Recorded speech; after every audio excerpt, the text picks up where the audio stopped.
Hey, everybody. Welcome back to the Tim and Mike Show. I'm Tim. Mike. And we've been gone for 2 weeks, man, or for a week. We missed a week. We missed some stuff. Life happens. So how you going? How you doing, man? Good. Yeah. How you doing? Yeah. I'm good. Busy, busy little bee. Yeah. Busy bee. Yeah. How about you? Yeah, I'm good. Been working hard. Yeah, man. That's good. Yep, getting it done. I hear you. That's I am right there with you. Yeah, so sorry we missed a week, everybody. We like I said, life happened, stuff got busy. We couldn't get a time to get together, but we're back. We're here. And we have kind of a big week. It's been a big week. So the news is big because we have some things because last week when we didn't record, it was CinemaCon, which I don't know if you know what CinemaCon is, but it's the time when all the big movie studios go and kind of pitch their slates to the big movie developers and fans and stuff like that. So, yeah, so there's a lot of where big does that happen I think this year was in Vegas. Okay. Yeah. That sounds like a good place for it. It takes place in Vegas. It's not quite as big as like Disney Day, Disney X3. Never heard of that. 23. So ever since Marvel and Lucasfilm have been a part of Disney, and I guess if they did it before, I'm sure they did. That's the big day where they announce all their stuff. Like for the next year. Trailers drop like crazy. Yeah. For the whole next year, what's happening? And then of course Comic-Con is another big one that comes out, and that's in July. But so CinemaCon is not as big as that as far as the news comes, but you get a lot of interesting because you can't see, like, they don't release most of the trailers. But you get to hear a lot of news, right? A lot of scuttlebutt. And I know Kevin Feige came in, and we'll talk about this in the news, but Kevin Feige came in he kind of jumped into the Comic-Con, jumped into the con and came and jumped out. So, and action. So Kevin Feige dropped in and dropped out of the con. He came and dropped some nuggets of information that we'll then dip into later. Who's Kevin Feige? He is the producer, the master producer over everything MCU. Okay. Yeah. I heard that name.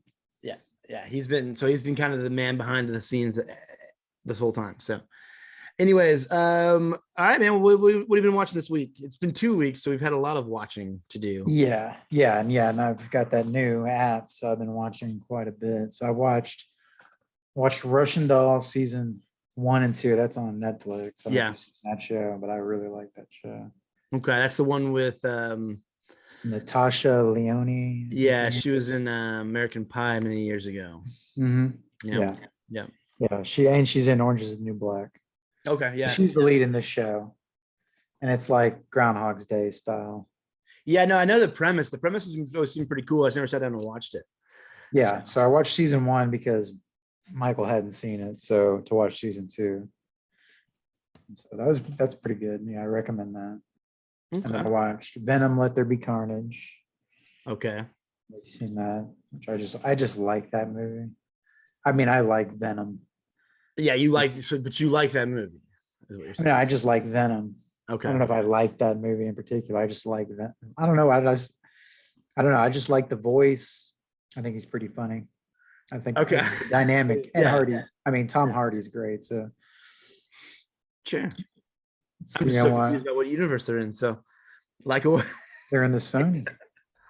I just don't know what universe they're in. So, okay. What else you watch, man? Watched Armored. Not the best movie, but Armored. What's that? Action movie. That's with Matt Dillon, Lawrence Fishburne, Skeet Ulrich. Oh wow! And it's pulling out all the stops. Yeah, all the A-list, and one more actor. It's got the French guy from what's The Professional. Leon, what's his name? The actor. Yeah. Leon, yeah. I always forget his name, but yeah. Yeah, he's been in a few things. He's in that, and then so just a nice little cast. Oh yeah, well there's a few other people that I just can't remember, but What's the That's movie about them Red? trying to steal an armored car and Okay. hijinks ensuing. It's a And whole it's thing. a little, yeah, it's a whole thing. Yeah, I've seen that a few times. It's not the best, but it's action, nice action maybe. Predestination. I watched that. Ethan Hawke. Predestination? Yeah, where he can go to different timelines throughout his life. Okay. Have you not seen that? No. You should check it out. It's interesting. Yeah, I think I've seen heard that of it though. before. Yeah. I think I've heard of it. I Yeah, mean, it went to the movie theaters. It was a did good it? movie. Yeah, Yeah. yeah. Okay. Watched the new Uncharted. Yeah, I watched it too. Yeah, did you? I Yeah, liked it's one of it. the ones I How'd you watched. like it? I liked it. I mean, it's Uncharted 4, but it's like so it's I'm not, see, I don't play the game, so, but it's I'm sure good. there Yeah, was it's good. references in the movie, but I didn't catch them. It was a decent movie if you don't like the game. I thought it was okay. Just a nice little action. What do you call, whatever you call those movies, those action comedy style, like, It's you just know, action nothing, adventure. yeah, like nothing bad's really gonna happen, one of those. No stakes, 100% escapism.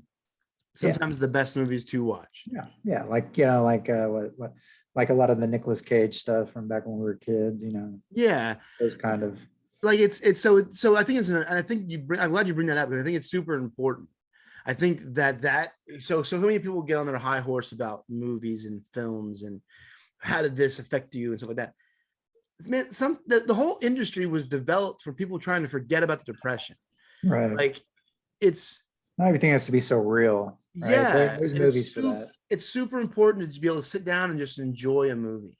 Like Yeah, that's one of the like one thing. Unless movies are really bad, one thing I always say about the movie is like, oh man, I had fun for 2 hours. You know what I mean? Like, and that's yeah, really that's definitely one of those movies. that And should then I watched definitely be yeah. one more movie, A Lockup. I don't know if you've seen that. That's with That Guy is that the one Pearce. with Guy Pearce It's with Guy Pearce. in the Yes. space prison? Yeah, yeah. Guy Yeah, yeah. Pearce in a space prison. He's all bulked up in that, man. He's not skinny I like know. like what is Memento? He's in Memento. Yes. That's Yeah, a he's the great lead. movie. He's the lead in Memento. He's Skinny, also, I mean, and young and he's in skinny. tons of stuff. He's Guy Pearce. He's a good actor. Yeah, he's a good actor. I don't know if that's one of the ones as we bring up the point of 2 hours of fun. I don't know if that's the movie that I'd point to his acting prowess. Lockup. Yeah. Memento is one of my favorite movies. It's a great movie. And he's a brilliant in that movie. And who's directed and wrote that? Christopher Nolan, my friend. The great. Yeah. I when I was a kid, I guess that came out when we were about 17 or 18. I saw that Yeah, movie. we were in and high I school. read it. That was probably I said at the time that was my favorite movie. And I would say that all the time. And I had no clue that was Christopher Nolan and his brother, behind that. And yeah, I mean, it makes a lot of sense. Yeah, because like, and that's the thing, like, so that's a different world. So I don't think, in my opinion, that Christopher Nolan could ever make one of these fun 2-hour movies of forget about because he's held to a higher standard. That man has to outsmart you. And when Think about the writing in that. Yeah, think about the writing for that movie versus, say, like Inception, any of those. Oh, you know about the writing and stuff. Yeah, that's one of the ones that him and his brother actually wrote together. Yeah. Yeah. Yeah. So, but I mean, that makes sense, right? I mean, I'm not saying they're similar, but the style, the creativity, like the I art. think they are similar. I think they are similar. I think the style is very. It's definitely the brother, the writer. He writes those. Especially, well, I think they are similar, especially when it comes to particularly Inception and Memento, because one has to deal with a neurological malfunction, for lack of a better word. He's got a disorder. And the other one is a deep dive into the mind, right? So I think they're absolutely similar in that effect. But I mean, both really interesting movies. I love. Oh man, both of those movies are amazing. I mean, we should do just a Christopher Nolan. We should do a Christopher Nolan theme. I think we should. I think that's on the list too. I feel like a James Cameron as well. Man, but James Cameron's the guy that makes movies that, yes, he made Terminators, which are, you can break them down or whatever and do everything you want to do with them. But James Cameron makes movies that are just fun to watch. You don't like, I mean, Avatar Avatar is is a perfect example. it is Dances with Wolves with blue cats, Right. but it's so much fun to watch that movie. And yeah, I think that's he's like the king of that, of just pure escapism, pure fun, Well, he and makes he makes a good world. yes, he's a hell Like of a world builder. imagine the Yes. world that you see. So like even with Terminators, Mhm. you're just like, okay. Especially like going back to the Yeah, Judgment Day scenes, at the time, when I saw those, I was pretty freaky. dude, I saw a YouTube video of a Judgment Day kind of alternate ending thing. Uh-huh. Like, and instantly made me want to sit down and watch that movie. That movie came out in 1992. Yeah. I'm saying hard pressed to say any movie that came out in that era with that many I say effects. aliens had it first. But Ridley Scott depended on a lot of shadows and a lot of like we're both guitar players. You can cover up right. you can cover up a lot of stuff with distortion. A lot of Terminators in the middle of the daylight and it's well lit. Yeah, no, you're right. So for the time, I remember at the time in that first, I mean, that was just epic. God, oh man, when you went to Blockbuster and you rented it and you came home, like it was a big moment, right? Like Right. I absolutely remember that day. That's what's maybe missing from things now. Is like there's the standard now is the standard, and it is what it is, and there's not Right. that. What's the new thing? How much clearer are they going to make something? Well, it's the same thing when we talked about the crazy cliffhangers, right? It's the same thing. Like, what do you go from here now with effects and stuff like that? So, oh yeah, we watched it climb. Yeah, that was nice. Yeah, we lived in a really cool time. Horror movies, especially for me, watching from the the 80s, well, even from the 70s, the 80s and 90s, and watching now digital effects, it's different world. It's totally different. And now it's become this weird kind of full circle thing where you have filmmakers bragging on their use of practical effects and not necessarily depending totally on computer effects. Right. Well, no, of course. Full circle. Do it, yeah. If you can do it and make it look real, yeah, that's the way to go. Got to do it because the uncanny valley is real, and if you can have the budget and the time to make it look real practically, you've got to do it. So, but I don't know. It's a lovely movie. That movie's so good, dude. Terminator and Terminator 2. Like, and say what you will about the sequels and the ones that are coming out next and all this stuff. And I have mixed feelings on all of those, and we can talk about those in different lights. But Salvation's great. Yeah, there are, but there are ups and downs. All I'm saying is there's ups and downs. Definitely. Those two movies, Terminator 1 and Terminator 2, are freaking genius. They are brilliant films, well made. Thank you, James Cameron. And now we're ending the episode. Thanks, James Cameron. No, I'm just kidding. I watched a bunch this week too. I kind of went ham on the app as well. I started to say, hey, I'm gonna watch what's it called, West Wing, just while I'm working, and I had to put something on. But then I was kind of going through the app, and I was like, man, like this show keeps popping up, and it's an Epix original series. And so I watched the first 3 episodes of Billy the Kid. Okay. It's good. It's good. So for those of you that don't know, Billy the Kid was a gunslinger from the Old West, a kid from New York who got planted in Mexico through, his family trying to get better, and ends up becoming one of the most notorious gunslingers in history. And I'm actually a gigantic fan of his. I know he's a pretty evil guy, killed a bunch of people, but I've always loved his history and lore. And the movies Young Guns are based on it. And what people don't know, because these movies were made in the 80s, and it's a movie and they fudge the numbers, those movies are crazy historically accurate. The Young Guns films are insanely, the Lincoln County War coverage on that first one is dang near letter to letter the actual history. But this was good. So it takes an earlier base. It takes his family in New York, starving, their travels down, and it's a young Billy the Kid, right? So I Who's the haven't actor? gotten to the regulars yet, huh? Who is Some the unknown lead? kid, some unknown kid. Okay. Yeah, some unknown kid. In fact, I there are saw it no, on there. yeah, there are no big actors on it, but it's good. It's worth it. Yeah. I watched also the first couple episodes of. Now this show was really good. Well, like I said, Billy the Kid's good too, but Paramount's put out a show called The Offer. Okay. Okay, and it's about Ruddy and Coppola and Puzo getting the Godfather made. Okay. The hassle with the mob, the hassle with the producers, with the all the execs from Paramount, everything like that. Okay. I thought I was like, oh, this is gonna be kind of whatever. It is so good, dude. Yeah. It is really, really good. It's heavy dramatic. Are they in it? Huh? What's up? Are they in it? No. It's not those guys. Not a documentary. No. What's his name? And he bulked up for it. Hold on a second. I always forget his name. For a documentary? Who bulked up for? It's not. No, it's not. It's not a documentary. This is just dramatization. Oh, okay. This is actors, but I mean, the lead is what's his name? Max Teller. Next time. Oh, okay. He Who's he bulked play? up like crazy.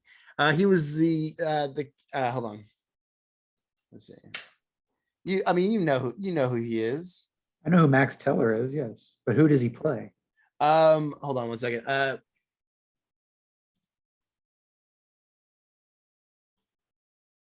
Why isn't it showing me? Come on. I'm pulling up the cast right now. Sorry.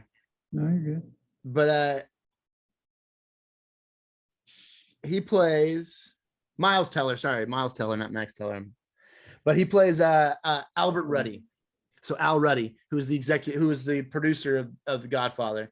Dan Fogler plays Francis Ford Coppola. Giovanni Ribisi plays Joe Colombo, which is the mob boss at that point. Who was the one that was trying to stop the movie being made? Is Giovanni Ribisi. I like Giovanni Ribisi. Yeah, Colin Hanks is in it. He plays an exec. I like him. Yeah. Let's see. Apparently Lou Ferrigno is going to be in it. I didn't know that. As himself, or I don't know. I haven't. I guess so. I haven't seen. He's in the top. He's in Who the else top can cast. Lou They're casting Ferrigno- him as himself, but who else is Lou Ferrigno going to play other than himself? yeah, right. He'd probably play the Hulk, I guess. No, it's but it's really good. I really enjoyed it. And then I also watched. Yeah, it's really good. Check it out. It's on Paramount. I've seen it popping up on there. It's totally worth it. Absolutely worth it. It's only 3 episodes in. It's I think it's 10 episodes. So if you want to wait to watch it and binge the whole thing, but it's on Paramount, totally worth it. I'll wait. Yeah, it's Like really, really, really good. Let's see. Also, I also watched Uncharted, which I told you that I finally watched, and I don't want to get into it because we are doing an episode. But I finally watched the Batman. We talked about that last week. No, we didn't. Oh, we talked about it off air. You watched it. We talked about it off air. Oh, yeah. I know you watched it. Oh, right. Yeah. That's how good this is done, folks. He doesn't even know he's on camera right now. Well, reality sets in. Yeah. But yeah, no. So I finally watched it. I got to tell you, and I don't want to talk about too much because I really want to deep dive into this movie, and maybe we go ahead and handle it next week. I don't know yet. Is that what you want to? You want to do the movie of the week next week, Batman? You want to do it? I would like. I think we need to get off baseball. Baseball, we've hit it. Yeah, I think so too. And since we moved last week, I don't want to push it into another week. So absolutely right. So we can't announce it yet. We'll talk about it off air. But anyways, yeah. So I finally watched it. I loved it. That's where I'm at with it. But we'll talk about it later. And then I watched a movie that you suggested in week 1 of the show. I watched Metal Lords last night, and that movie is freaking awesome. Yeah, to bring back some memories. Oh my gosh, it felt like it was like it was us, bro. Like bunch of metalheads, man. Listen to Ozzy and listen to all. Oh God, Some cool songs in there. Had some War Pigs in there. man, that War Pig scene was awesome, dude. Yeah. It was so Yeah, good, that's man. that. I completely forgot about the Black Sabbath stuff. I haven't listened to Black Sabbath in a while. I went and downloaded or put some on the Spotify now, Yeah. so it's in the mix. Yeah, man. It's like, and you forget how good it is because I'm like, oh man, this poor kid's gonna try to learn from Burt Ward first. Which honestly, if you think about it, that's how most of the metal people that we listen to learn from. That's how it began. Yeah. Yeah, and so, but yeah, dude, man, I highly recommend that movie. Like, I feel like it was really good. I feel like the kids were great in it. The plot was simple, but it was fun, and like I said, it was super nostalgic for me. Yeah. It's Yeah. a fun movie. Yeah, It might not be for everybody. yeah, I think it may not be right, but I think it was really good. But yeah, man, that's what I watched this week. You ready to jump on? Let's do it.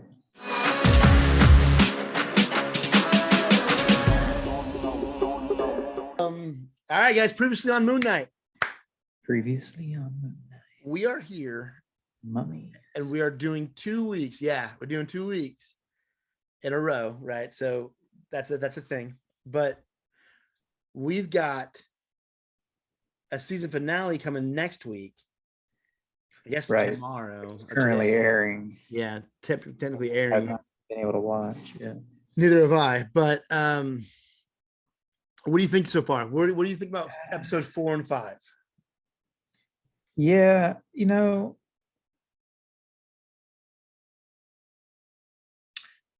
I pretty mean, dramatic pause. I guess you had to take a dive into, the mental, psyche aspect of Mark Spector, Okay. especially considering, you find out that Mark Spector is, He is the body. he is the body, the main mind. Well, before we jump into that, let's jump back to episide 4. Right. Well, that's what I'm just saying. Like, I guess you had to hit those, but it got really strange, is what I'm saying. And now it seems like there's only one episode, and I get that you want to leave the audience. I just don't want them to leave me waiting for a season 2 or a second half of season 1 or whatever is going to happen. Right, and I agree. That's There's some important questions that need to be answered this season. Right, because it was. Well, I mean, I'm not gonna say so. Episode 4, I guess, was the one where he is, for the most part, trying to get to Conchu, and then ends up getting shot. Right. Right. So episode 4 is probably maybe my favorite episode. Right. That's a good episode. It's like a Tomb Raider episode. It's Indiana Jones episode. He's climbing around tombs and doing history things. No, he that finds one is Alexander the Great's tomb. That's so cool. I like that one. Now going into episode 5, where it got strange, and you're kind of diving into, the different memories. Right. And I get that. And so, but I mean, there's they tie into the Greek mythology, or the Egyptian mythology, I guess. Yeah. Well, so episode 4 for me was, like I said, it's probably my favorite episode. I think it was great. You had mummies chasing them. You had all this cool stuff, and you got what you felt like you were going to get from episode 2 and 3. It was finally paying off, and it was finally awesome. We're going to get some real cool, crazy tomb raiding stuff, and they're going to be chased around by Arthur Harrow in the tomb, but getting shot. And I agree. I think where I didn't hate it, I think it geared down. I think it for sure geared down with episode 5. Good. And right before the last episode. Yeah, and those gears. He still hasn't gotten his powers yet. Right. And so that's now 3 episodes sans Moonknight. And that's 2 episodes sans Khonshu. Except for the little dabble of Khonshu you got in episode 5 when he gets the Moonknight power, I guess. That's all you really get the voice when he's on trial. Right. Well, from episode 5, all you got of him was that part, right? Well, you also got the one scene where he's sitting there at the table with Arthur, and he's kind of in the background, slamming things and just getting irritated Yeah, yeah, where they're having the conversation. You get the outline of them. yeah. Yeah. Yeah. You don't get them a lot right now. So I mean, I don't know. I kind of agree. I'm just kind of wondering, like why not eight episodes? Feeling like where I'm at right now. Yes. I feel you need 2 or 3 episodes. I absolutely agree. 2 or 3 episodes to wrap this up. You need to get the next episode for him to get his powers back, Conchu back, and then you have episode 8 to solve some riddles, tie some stuff up. Let's meet that third personality. And then the next episode of that would just all kick-ass episode, right? Super action-packed, leave everybody on the super high note, and maybe a cliffhanger. But so what questions do we need to be answered right now? Let's go through that real quick. Well, I'm still wondering who is the killer, who is the straight up murderer. So we know that the existence is in that too. I did like the scene where he is being made into Moonknight. Yes. That's pretty. The memories were cool scenes. You know what I mean? I like how they made reference. They kind of tied in the reasons for the multiple personalities.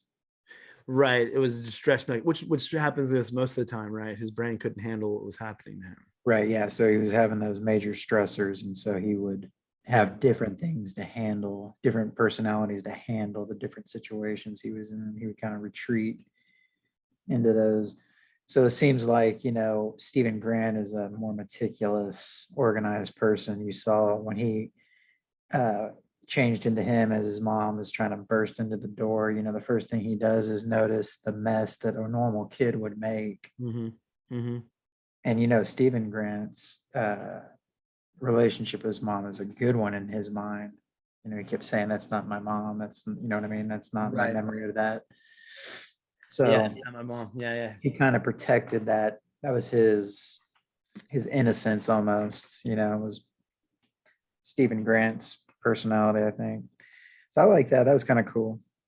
But just, like you said, if you're going to have an episode like that, then I don't know, maybe make it to where, at the beginning, I just don't see how he's going to come out off the boat and be automatically in,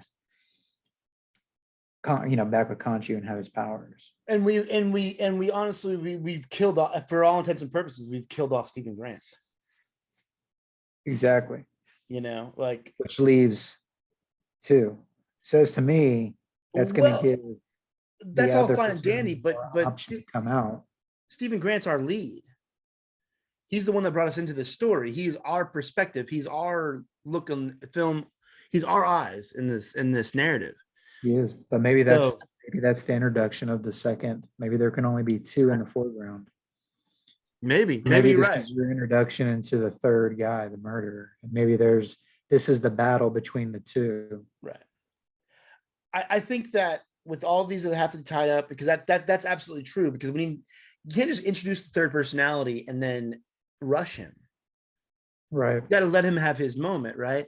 Well, you think they would actually do an episode where it's like just them battling it out in his mind before he can leave the boat? Well, they've backed themselves into a corner, and I don't think they can now. I think they. I mean, you did see 3. Yes, and there's a sarcophagus with somebody beaten from the inside that wants to get out. That is the third personality. Now that the personality is Conchu, it's whatever. It's him, a version of him, the one that he used to take care of business. Right. But whoever that personality ends up being, we're gonna have to, we'll have to figure it out. But I like that Stephen Grant got some strength and courage from watching. And he was like, if you, obviously that's me too. That's what I'm saying. They can't. There's the aspect of what you missed. Would you say his name was Mr. Suit? Dr. Knight or Mr. Knight. Sorry, Mr. Knight. Mr. Knight. Yeah, Mr. Knight. That makes, that's kind of bringing that side of the storyline into it. Him kind of finding the courage to fight back as well. Well, the idea of the narrative and him, Stephen Grant, being our key into the story. That's why you saw him die off. But we just watch him develop. Well, that's what I'm saying. Maybe I don't think he's dead. First of all, I don't think he's completely dead. But But if you could look at it like that, if his character is to be someone that is protected, to be, have only good memories, and to be, kind of grows up being a weaker version of, Mark. And then he finds courage. Maybe that was his way of kind of transcending that, That's that yeah. piece of his mind. You know what I mean? Maybe the next one is balancing, is maybe not necessarily there being two hearts, but making one heart, maybe. Or the balance being that Maybe Mark you doesn't decide need now. Right. So now, Mark doesn't need that safety anymore, and now he can right. just be. Yeah. So he found the courage to kind of fight back. He's gone. And now you see possibly the third mind come out. He battles whatever with that one and rids himself of that. And then he can truly be, whole, balance the scales, and then maybe move on. You never know. I mean, I don't know. I just think that's a lot to put in one episode. That would be, but I wouldn't want to lose Stephen Grant either. Well, I'm just saying that narrative what you described was awesome. I absolutely watched that. But right, I just don't think there's enough time to execute that. And I don't think you would want your audience maybe possibly losing, because I think he's a fun character. Yeah, but he's also the audience eyes in. So that's what I'm saying. He's not dead, because we literally just watch him grow as a character. Yeah. And in all narrative sake, that you never. I mean, I guess if you want to be a twisted MFer, you can kill off that character as he develops. But well, if you think, the character is Mark Spector. Sure. Yes. Him. It's him in essence. Him. He married. So you're saying that the growth and development was within Mark and not Stephen Grant. Yeah, I mean, essentially, they're all him. They're all made from him. They're all pieces of him, interests that he has. You know what I mean?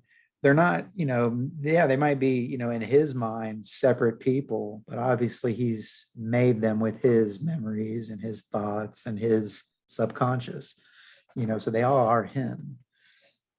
And I don't know. Man, I'd watch that movie, dude. I think I like your dive into it. I think that's smart. I hope that's the way they take it. I just don't think they have time to execute that. Yeah. With one episode left, you can't highbrow everybody, because you've made a show called Moonknight, and I've seen Moonknight twice. No, I mean, and it could be similar to that, except that they all come back in the end. Meaning, I don't know, maybe this is all a test right now. Maybe maybe he didn't really die. Maybe that's a vision. And after he completes the last task, he's right back where he started with Stephen Grant, and they're looking at the hearts and their balance now. You know what I mean? Like, it's one of those flashes where it looks real, and then all of a sudden it's, was just, something, an image being projected. But like, you can't do that on a cliffhanger. You can do that within an episode, but you can't do that on a cliffhanger. I don't know. Man. There's many ways they could do it. I doubt we're going to be seriously 100% surprised. I'm sure they'll use one of the formula methods. I guess we just got to wait to find out. I mean, by the time most of the world finds out, watches this, you and I will know the answer to this question. And it's very well that they don't introduce the third, or they do it at the very end, and that's the cliffhanger. Yeah, and that's right. Yeah. And lead into the next season. Right. Which, I don't know. I guess we just wait and see. I mean, you got to leave them wanting more, Tim. You know what I mean? Especially, I think, for something like this is Moonknight. This is a new character. Mm-hmm. So I feel like this would be their test run to start. Okay, can we introduce other characters and, have the audience hooked like we can with, a Batman or a Superman or a. Well, but I think the MCU has already proven that. I don't think that's a question. They took Iron Man, which at best was, before the movies and before everybody knew Iron Man, was a C character. Like, nobody was buying Iron Man books except for Jared Norsini. Like, the only person I ever saw. I knew who Iron Man was, and other kids. But you had me and Jared as friends. That's not fair. Well, maybe that's true. You had Jared and I as friends. I was talking about that today to somebody that I had a few comic books, but I was not into comic books. I got into comic books, movies, watching them with Michael because I didn't want to watch like Barney and yeah, things of that nature. And I actually started liking him. So but the Jared and I, you had us as friends, and we were constantly talking about this. And I guess I mean, that's true, I guess. Jared was an avid collector of Iron Man. Like that was his book. I just feel like there was the top guys, like your Spider-Mans, right, your Iron Mans. Which the video game when we were kids, the Avengers video game. You remember that? But it wasn't very popular. I love that game. But it wasn't very popular. But I could not. Yeah, there's a lot. So the reason that Marvel MCU had to start that way because they didn't own the rights to the big guys like the X-Men's and the Spider-Man's, Fantastic Four. They didn't own the rights to them, so they had to take these BC characters and bring them back to the forefront. Now, I'm not saying Captain America is one. Captain America was definitely an A-lister, but Iron Man was a B-lister. Hey, real quick, going back to James Cameron. Let me ask you if you knew this. Let me ask you if you know this. Okay, I read this today. Okay, while I was working. His wife directed Hurt Locker, or ex-wife. James Cameron wanted to do a Spider-Man movie. I did not know that. Yes, he wanted to have Leonardo DiCaprio as Spider-Man, and he pitched the movie. His one little bang. But couldn't get it to work out because of the issues between Sony and something else, right? So I guess the issues that are currently being had. The rights, well, yeah, whatever distribution company. And so yeah, there was still issues back then of who had rights. Oh yeah, and it's because in the 90s it never ended up getting it happening. But can you imagine? What do you think that Spider-Man would have turned out to be like? You think? Again, we talked about James Cameron. Maybe he was excited, and in the interviews quoted as being very excited about making it. He had a really good cast lined up too. Maybe it was very good, but I also really enjoyed the movies that Sam Raimi made, and so maybe Sam Raimi doesn't make those movies if he makes those movies. I don't know. But I think that's going to be it for Previously On. I think we're going to watch the rest of this Moonknight, and we'll talk about it next week and figure it out. Okay, so. Yeah, we'll find on to the movie of the week. Yep.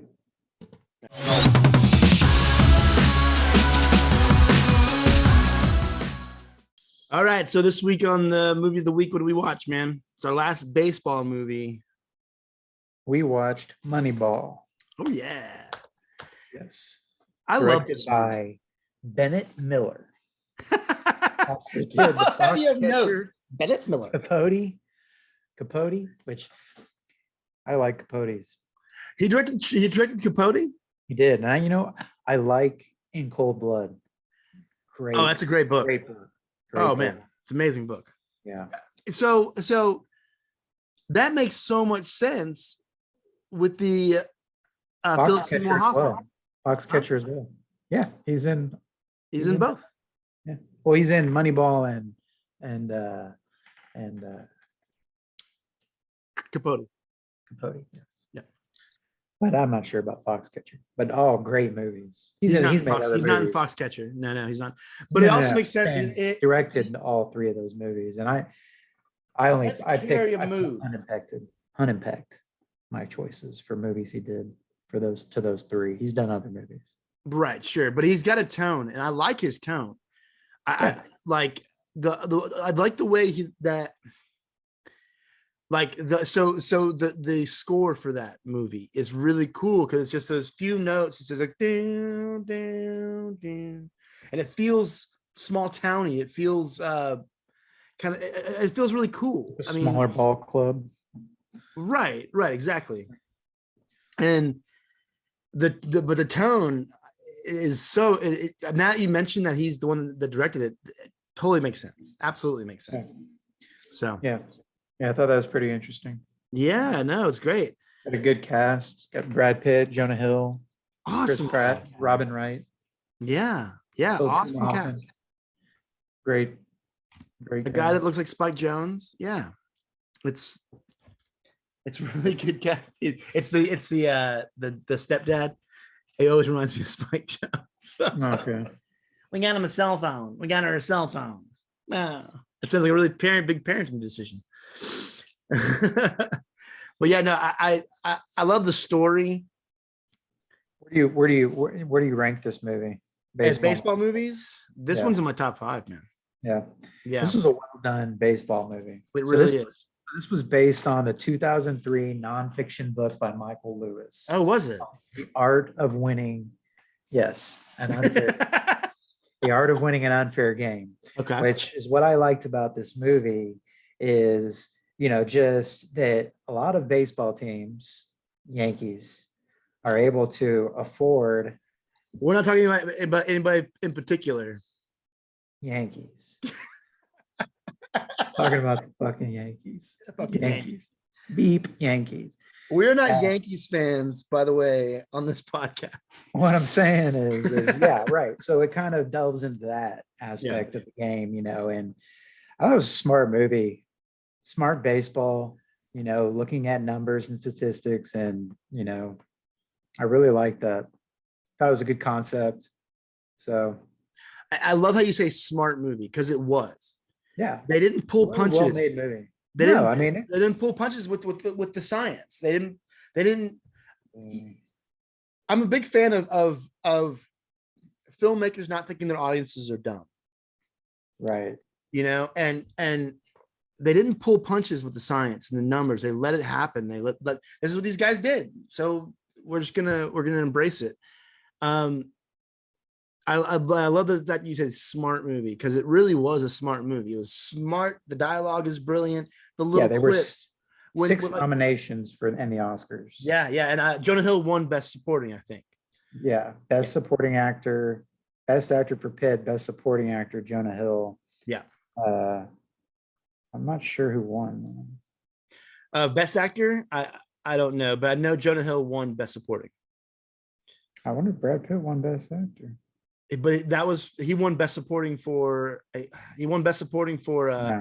Upon a Time in Hollywood. Oh, okay.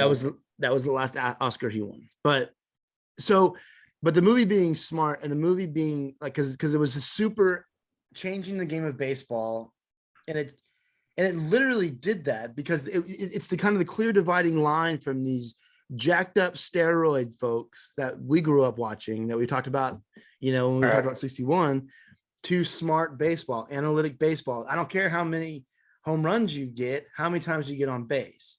Right. My brother and I make this joke all the time, and he'll just snap and go, he gets on base, that's such a big deal. And that's how baseball is run now, Definitely. That's how the Astros won, kind of home teaming it. We built a team that could get on base and get in. And yeah, we had some sluggers. Sure. We had some powerhouses. We had some guys that struck out, but for the most part, your Jose Altuves are going to get on base. Yep. You got to get on base. The only way you're going to score. Right. Exactly. We play small ball, but Brad Pitt, I think. Yeah. They were down to the walks. This guy walks. Yeah. Walks. It doesn't matter.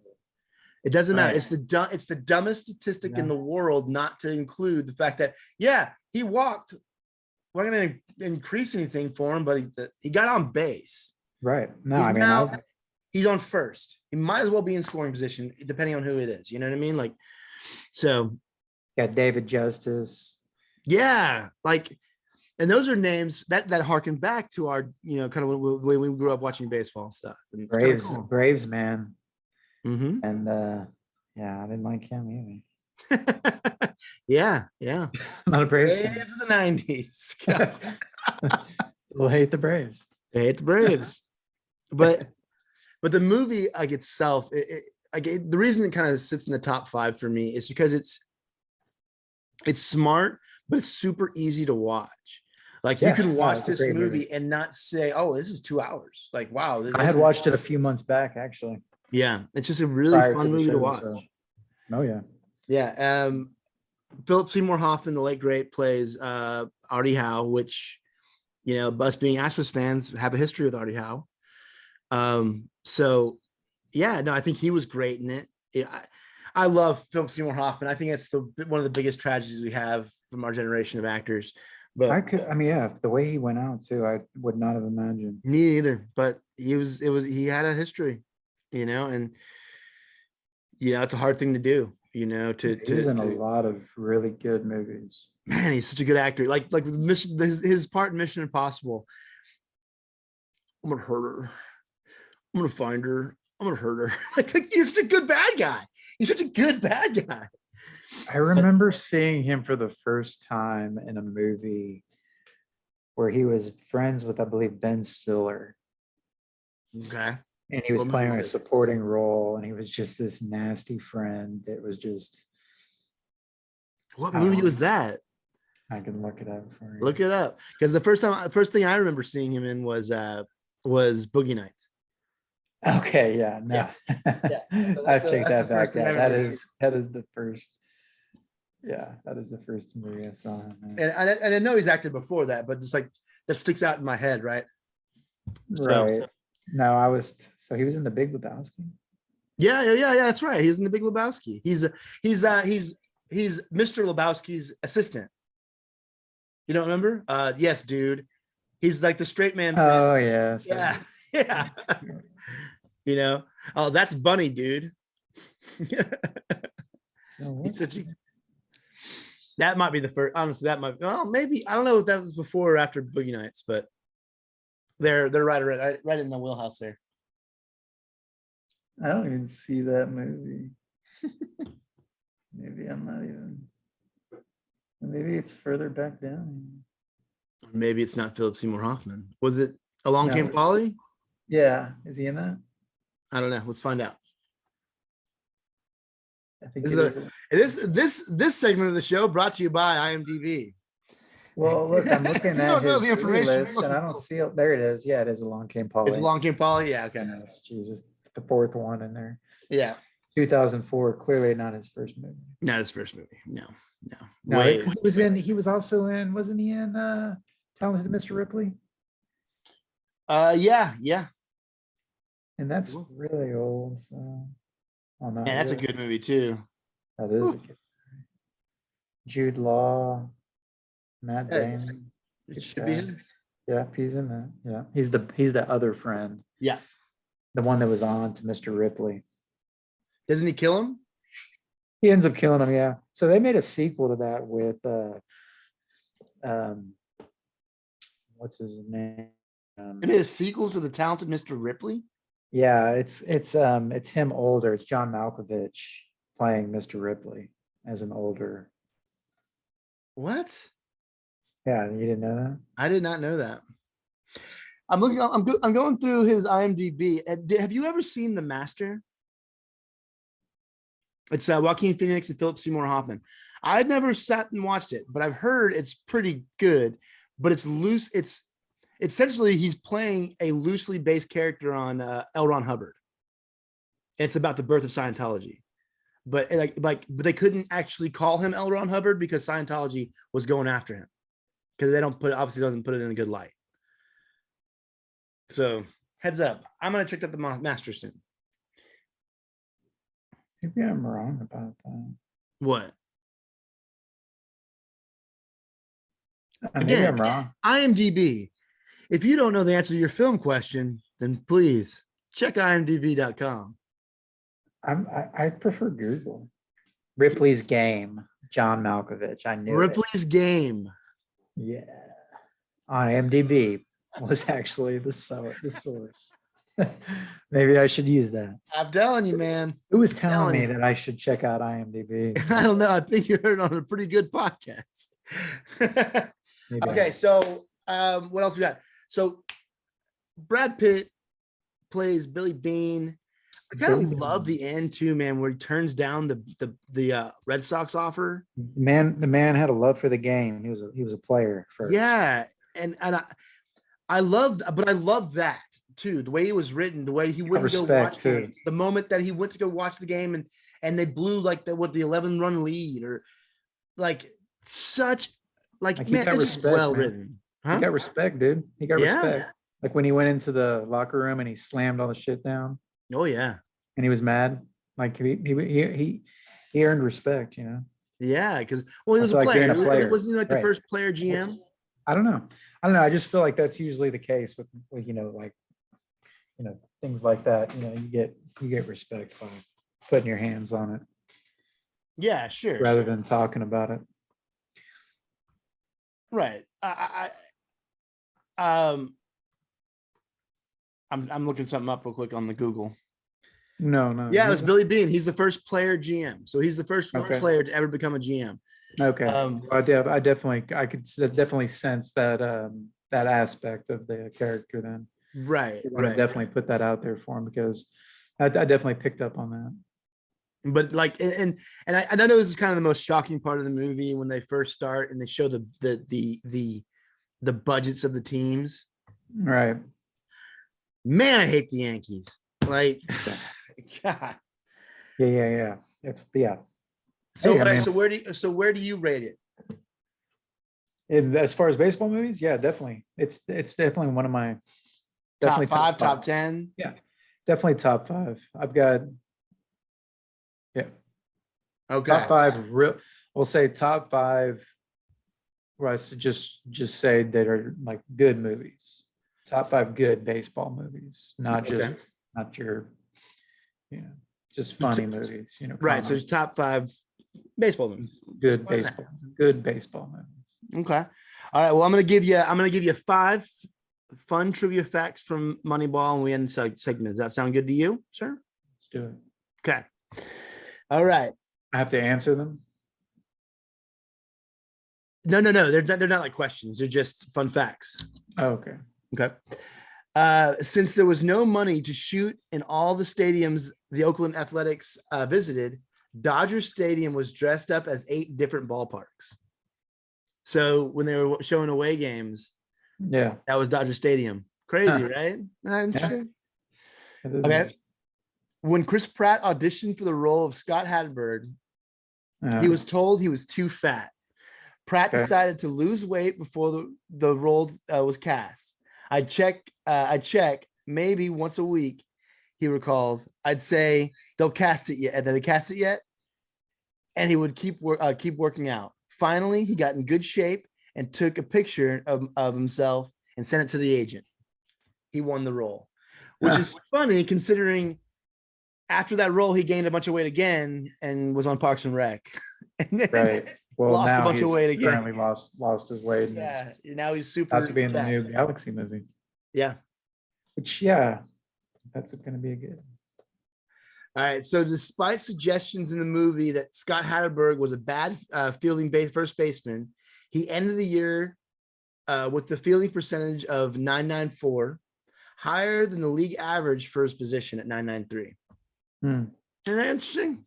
Good on you, Hattie. I love that line when Ron Washington's character, the one Washington was like, oh, he's like, well, Billy Bean's like, it's not that hard to learn first base, and he's like, right, Ron, and Ron Washington's like, it's one of the hardest things to do. Yeah. I love that. Right. It's not an easy position, no. Yeah, no. All right. So the last fun fact of this movie. Is that right? We have 2 more. No, 2 more. So during the meeting with the scouts discussing players, one scout dismisses a player for having an ugly girlfriend, translating this as the player has no confidence. The story that an athletics scout didn't want a player because he didn't have an attractive girlfriend is apparently true, but in real life, he cited the meaning as bad eyesight. It's kind of funny. Because baseball scouts are dicks, right? Yeah, it seems like that one. All right. So the last fun fact of Moneyball, and then we'll move on to movie music. David Justice is played by Stephen Bishop, a former baseball player. Bishop was a career minor leaguer, and as a Braves prospect, was nicknamed Young Justice due to his physical resemblance and similar playing style as David Justice. That's really interesting. Isn't that pretty cool? Yeah. All right, guys, go watch Moneyball. You can find it on Netflix currently. I think it might be coming off Netflix soon, but you can watch it on Netflix currently, and go watch it. It's a great movie.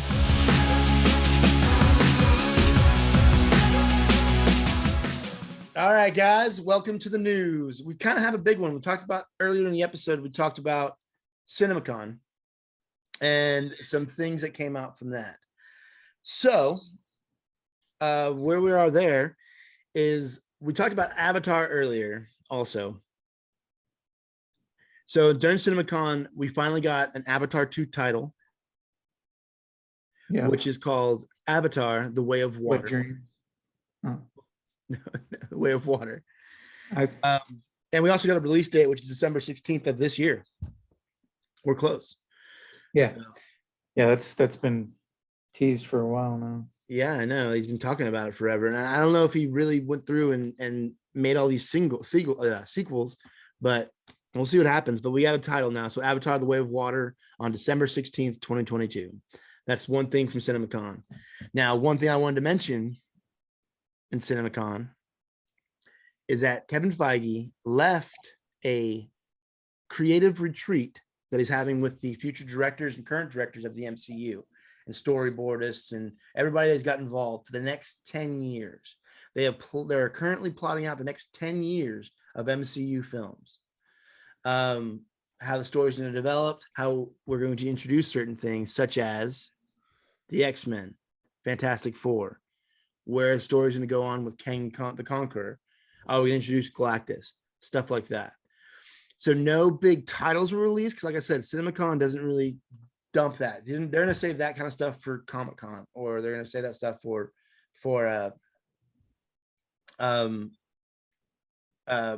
Disney Day. But so that's big news. Now I know it's kind of like, oh, kind of hyped it up, but it's still pretty cool news to know that they're planning the next 10 years of MCU movies. Yeah, sounds like it's going to be here for a while. I don't think it's going to go anywhere. They have enough content. They have enough everything to keep it going. Also, we had a little DC work from CinemaCon, and a new Flash trailer was released. In the new Flash trailer, you have okay, so you had Michael Keaton in costume. You had Ben Affleck as Batman. You had other Flashes. So they're really putting the multiverse on display in this next trailer that's going to come out. So that's something exciting that DC might be doing right, hopefully. Of course, what's his face got arrested in Hawaii again. Yeah, I see that. So at what point do you take the kid from the CW that's been killing it for all these years and just make him the Flash? I don't want him to be the Flash. You don't? He's so good. No, I like that show. He's just too cheesy for me. That's writing, right? So you know, I think it's him. He reminds me of what's that? John Mulaney. Is that what you're right? So okay. That's who I was picturing. I don't know if that's him or I guess he does resemble him. Sure. Now I'll give you that. I'll give you that. He does resemble him. Yeah, this is your brother. Yeah, maybe. All right. So it might be right. It might be writing. That's what we got for CinemaCon. You know, it is what it is. There wasn't like a lot of bunch of information. There was a lot more that was there.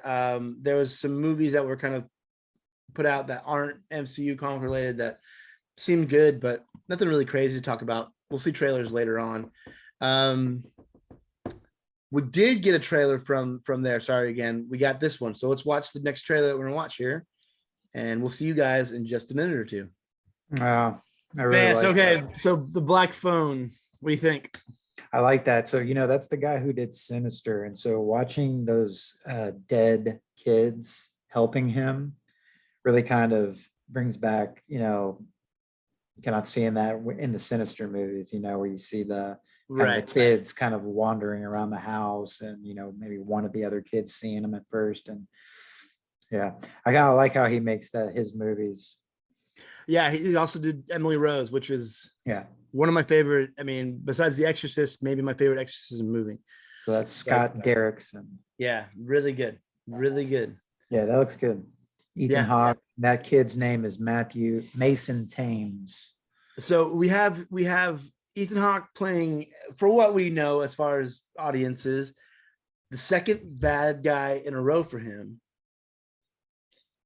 Is this really, is this a resurgence of Ethan Hawke? Because he's a great actor. Let's never put that away. He's always been talented and always been good. He's able to hit these roles now because of his age. Yeah, I think so. So he was in the one he was in was it Magnificent Seven when he was in that. He was awesome in that when he played the gunslinger there.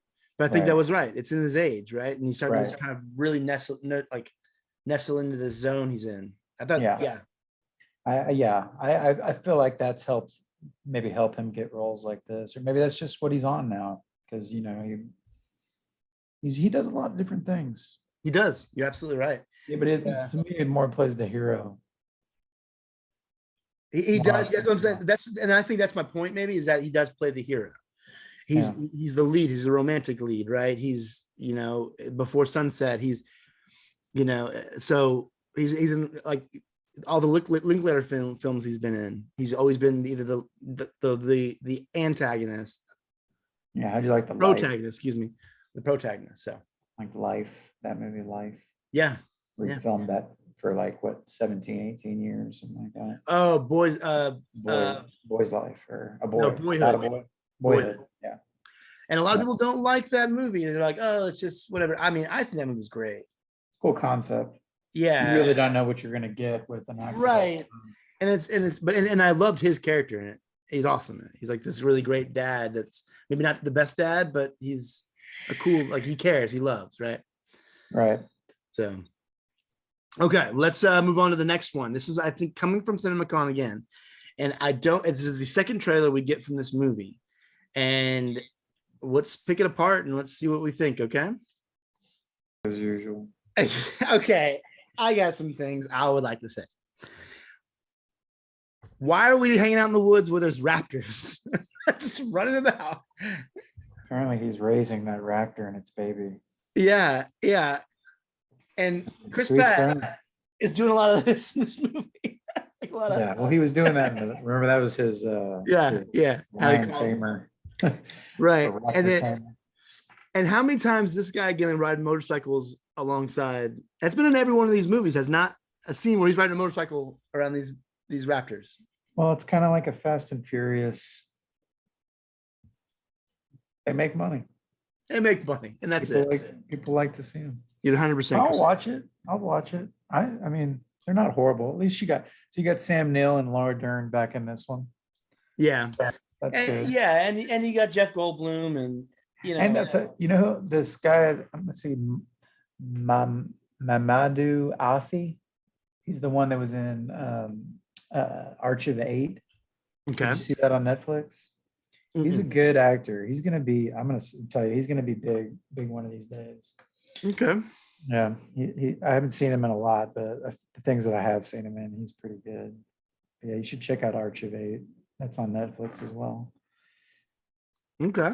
All right. Well, I don't know. I this whole run of post.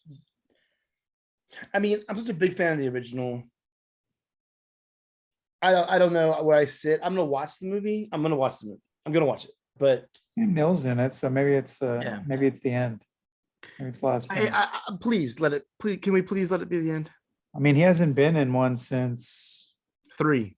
the originals, right? Well, he was in Jurassic Park 3. He wasn't in 2. He was in not in 1. 2. He was not in 2. He was in 3, and then that was it. Which I feel like 1, 2, and 3.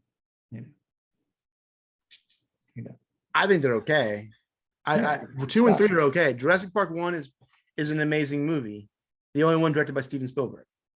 Yeah, good movie. Right. So, but Great animatronic. I don't know. Jury's out. Show me a few more trailers and maybe let him drive a vehicle that has a covering.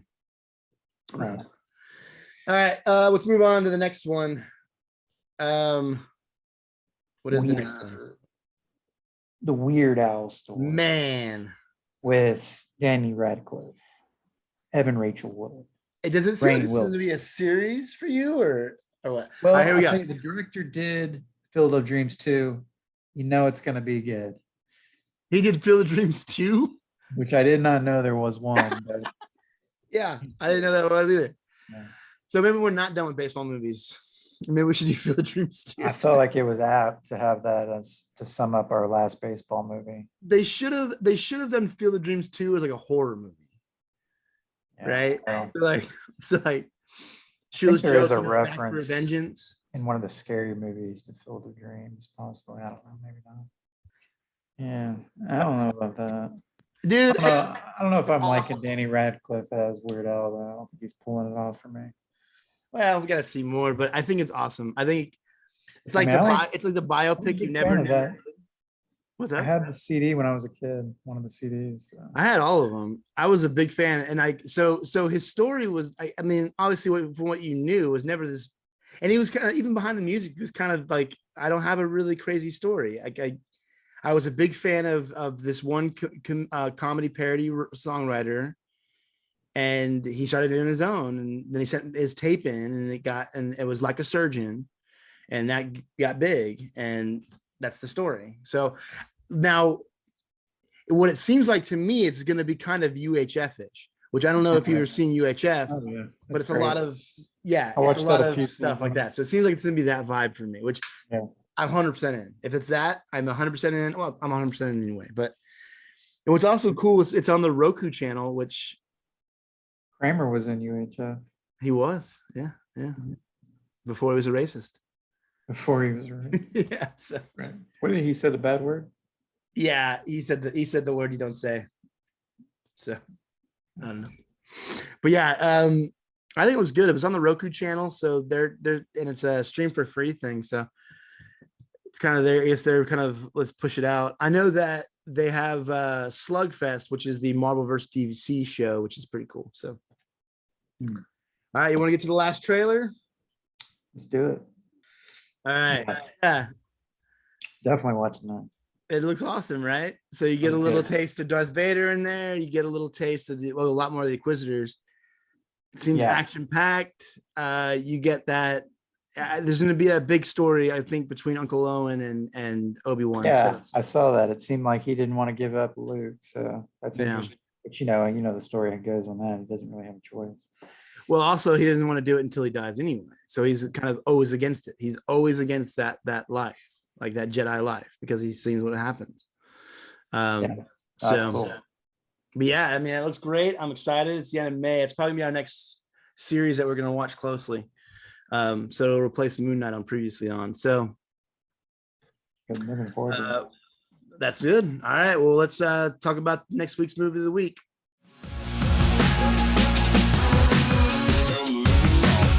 All right, y'all. So the movie of the week for next week, are we gonna do it? Let's do it. Yeah, are we doing it? Yeah, let's do it. All right. The Batman. Yeah. Everybody watch it that wants to watch it. We're gonna talk about it. Leave comments, the whole works. I think you can watch it on HBO Max. Yes. Is the way to watch it right now. All right, man. Well, I think that's about it for today.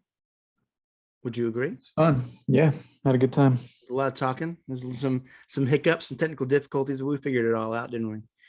All right, y'all. So watch the Batman. We'll be up next week with some new stuff. We'll talk about the end of Moonknight, which is exciting, and then we'll get ready for Kenobi coming up soon. So for the Tim and Mike show, I'm Tim. I'm Mike. Go watch some movies. See ya.